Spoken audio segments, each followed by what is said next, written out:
ఇందాక గౌరవ శాసన మండలి సభ్యులు చెప్తూ ఒక మాట అన్నాడు. ఈ రాష్ట్రం పిచ్చోడి చేతిలో రాయిలాగా మారిపోయింది.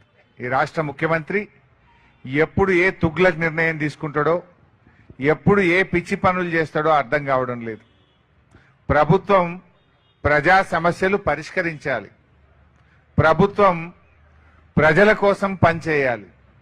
కానీ ఇలా రేవంత్ రెడ్డి ప్రభుత్వం సమస్యలు పరిష్కరించడం లేదు, సమస్యలను సృష్టిస్తా ఉన్నది. ఇందాకో తమ్ముడు కార్తీక్ మాట్లాడిండు. 60 ఏండ్ల కింద కొనుక్కున్న ఇల్లు, 60 సంవత్సరాల నుంచి ఆ కాలనీలో ఆ ఇళ్లలో మేము నివసిస్తున్నాము. ఆ డిఫెన్స్ కాలనీలో ఈరోజు ఇల్లు అమ్ముకోవడానికి పోతే మీది నిషేధిత జాబితాలో పెట్టిండ్రు అంటే మేము ఎక్కడికి పోవాలి అంటున్నాడు కార్తీక్. ఇది ఒక కార్తీక్ సమస్య కాదు, హైదరాబాద్ లోని లక్షలాది కుటుంబాల సమస్య. రాత్రికి రాత్రి కాలనీలు సర్వే నంబర్లు మొత్తం, లేఅవుట్లు, హెచ్ఎండిఏ అమ్మిన భూములు, హుడా అమ్మిన భూములు, యాక్షన్ లో ప్రభుత్వం అమ్మితే కొనుక్కున్న భూములన్నీ కూడా 22A కింద నిషేధిత జాబితాలో పెడితే ఆ ప్రజలు ఏం కావాలి? కార్తీక్ ఏమన్నాడు? సబ్ రిజిస్ట్రార్ దగ్గరికి పోతే ఎంఆర్ఓ దగ్గరికి పోమంటుండు, ఎంఆర్ఓ దగ్గరికి పోతే ఆర్డీఓ గారి దగ్గరికి పో అంటుండు, ఆర్డీఓ దగ్గరికి పోతే కలెక్టర్ గారి దగ్గరికి పో అంటుండు, కలెక్టర్ గారిని కలిస్తే ఇది యుఎల్సి సమస్య, యుఎల్సి ఆఫీస్కు పో అంటున్నారు. అంటే ప్రజలు ఎందుకు తిరగాలి? మీరు చేసిన తప్పులకు శిక్ష ప్రజలకెందుకు అని ఈరోజు బీఆర్ఎస్ పార్టీ ప్రశ్నిస్తా ఉంది. తప్పు మీది, ప్రజలకెందుకు శిక్ష? ఎందుకు పెట్టినారు ఈ భూములు? ఎవరు పెట్టమన్నారు? 2008లో ఆనాటి కాంగ్రెస్ ప్రభుత్వం యుఎల్సి రద్దు చేసింది. యుఎల్సి రద్దయిన తర్వాత ఆ భూములన్నీ పట్టా భూములుగా మారినాయి, లేఅవుట్లు అయినాయి, ప్రజలు ఇల్లు కట్టుకున్నారు, అపార్ట్మెంట్లు కొనుక్కున్నారు, ప్రజలు అక్కడ నివసిస్తున్నారు. 20 ఏండ్ల నుంచి లేని సమస్య రాత్రికి రాత్రే మీకు ఎందుకు ఆ బుద్ధి పుట్టింది? ఆ యుఎల్సిలో పరిష్కారమైన భూములన్నీ కూడా ఎందుకు నిషేధిత జాబితాలో పెట్టారు అని ఈరోజు మేము అడుగుతా ఉన్నాం. ఒక రంగారెడ్డి జిల్లాలో 7500 జీవోలు, యుఎల్సి కింద ఎగ్జంప్షన్ పొందినటువంటి 7500 జీవోలు ఆ రోజు ఎగ్జంప్షన్ వస్తే వాటిని మొత్తం నిషేధిత జాబితాలో పెట్టినారు. మన మేడ్చల్ జిల్లాలో యుఎల్సి కింద ఎగ్జామ్ చేసిన 6000 జీవోలు, వాటన్నిటినీ నిషేధిత జాబితాలో పెట్టినారు. అదేవిధంగా హెచ్ఎండిఏ యాక్షన్ ల్యాండ్స్, హుడా అమ్మిన భూములు, వాటిని నిషేధిత జాబితాలో పెట్టినారు. అంటే ఇలా పొంగులేటి శ్రీనివాసరెడ్డి ఈ హైదరాబాద్ మొత్తం నా చేతుల్లోకి రావాలి, ఈ రంగారెడ్డి జిల్లా, మేడ్చల్ జిల్లా నా చేతుల్లోకి రావాలని అధికారులకు చెప్పి రాత్రికి రాత్రి ఇవన్నీ నిషేధిత జాబితాలో పెట్టినారు. ఇలా పరిస్థితి ఏంటంటే పాపం ప్రజలకు తెలియదు. ఇలా మీ భూమి, మీ ఇల్లు, మీ అపార్ట్మెంటు నిషేధిత జాబితాలో చేరిందనే విషయం ప్రజలకు తెలియదు. ఎప్పుడు తెలుస్తున్నది?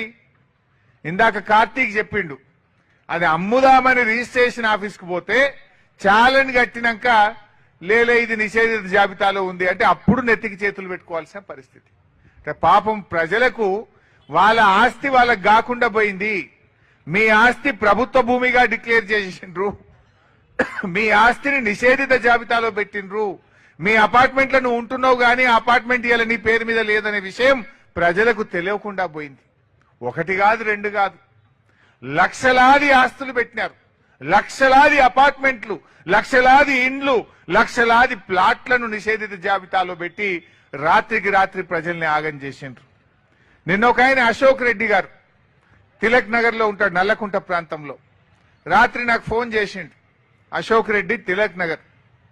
ఆయన అశోక్ రెడ్డి గారు ఆదివారం, నిన్న, ఇవాళ సోమవారం కదా, మంగళవారం, మొన్న ఆదివారం నాడు అమెరికా పోవాల్సి ఉండే, శనివారం 15 ఆగస్టు, శుక్రవారం నాడు రిజిస్ట్రేషన్ పెట్టుకున్నాడు.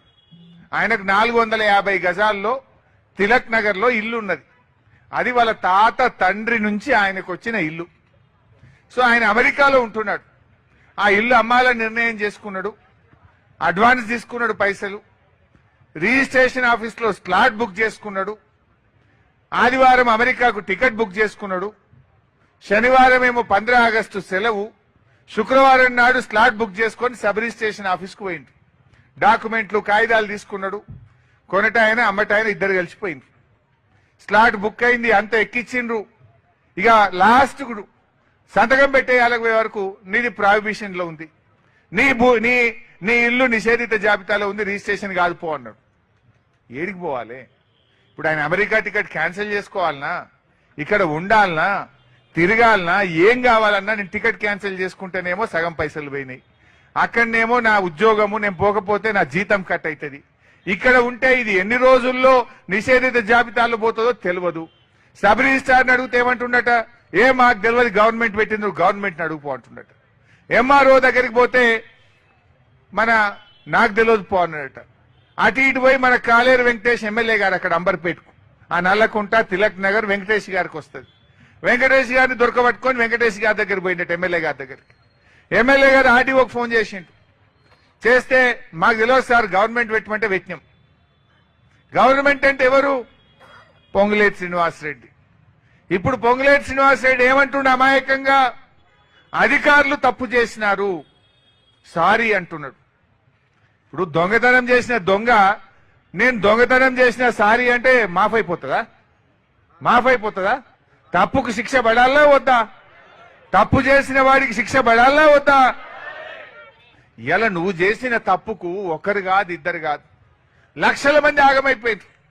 ఇందాక మా అన్న చెప్పిండు, శ్రావణ్ గారు అశోక్, ఆయన బిగ్ టీవీలో చీఫ్ ఎడిటర్.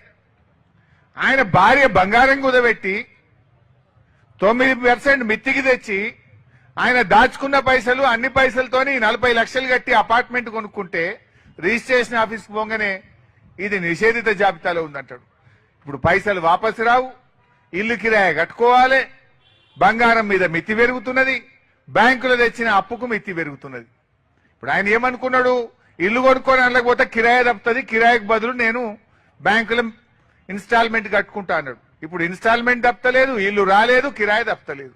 నా పరిస్థితి ఏంది అని ఒక జర్నలిస్టే సోషల్ మీడియాలో పోస్ట్ చేసుకున్న పరిస్థితి.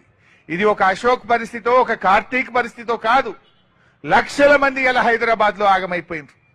ఆ రోజేమో ధరణి తెస్తే పెద్ద పెద్ద మాటలు మాట్లాడిండ్రు, నిషేధిత భూములు తీసేస్తామన్నారు. తీసింది లేదు కానీ లక్షల మంది ఇండ్లు, లక్షల ప్లాట్లు, లక్షల అపార్ట్మెంట్లను ఇలా నిషేధిత జాబితాలో పెట్టి పేద ప్రజల ఉసురు పోసుకుంటున్నారు. ఏమంటున్నారట, భూములు తీసేయండి, మా కాలనీని తీసేయండి అంటే ఉత్తగానే తీస్తామా? 30%. ఇది 30% గవర్నమెంట్. ఏ పని కావాలన్నా, ఒక భూమిని నిషేధిత జాబితాలో తీయాలన్నా, ఒక భూమికి సంబంధించిన సమస్య పరిష్కారం కావాలన్నా 30% ఇవ్వాలన్నట. పైగా డెవలప్మెంట్ కూడా వాళ్ళకే ఇవ్వాలన్నట. ఒకవేళ అది మంచి ప్రైమ్ లొకాలిటీలను, మంచి జాగలో, మంచి ఏరియాలో ఉంటే 30% ఇవ్వాలి, డెవలప్మెంట్ కూడా మాకే ఇవ్వాలంటున్నారట. ఇది ఈ రాష్ట్రంలో జరుగుతున్నది.